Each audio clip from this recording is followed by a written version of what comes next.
By now, you already know how easy it is to expose your web applications with Exogress, be it an application running on a local host or a Docker container.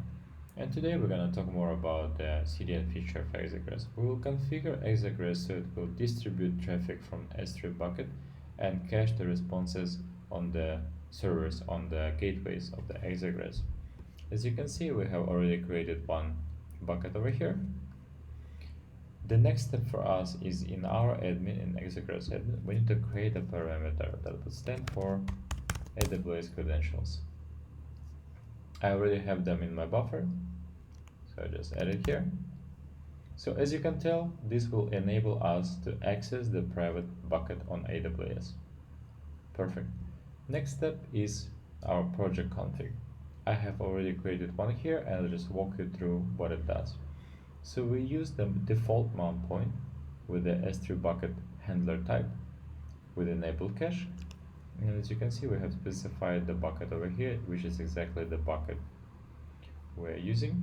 And credentials are the exact credentials I have just created in the parameters of our application. Now let's talk more about the filter section over here. So Exogress servers rely on the cache control HTTP header in order to check if the response can be cached. To do so, we will use the response modification feature of our Exogress. Alternatively, of course, we can set the HTTP headers on the S3 bucket, but it is more error prone and less clear. So let's see how Exogress does it.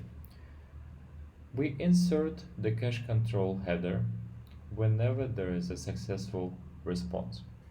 And there are two things to mention. So first of all, this parameter public stands for this particular response can be cached on the CDN.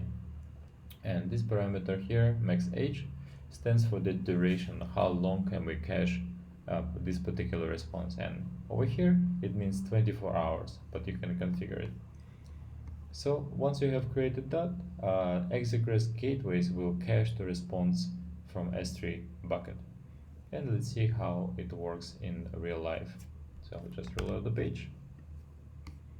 This is the exact URL with the index.html that is in the S3 bucket over here. Let's see what we have.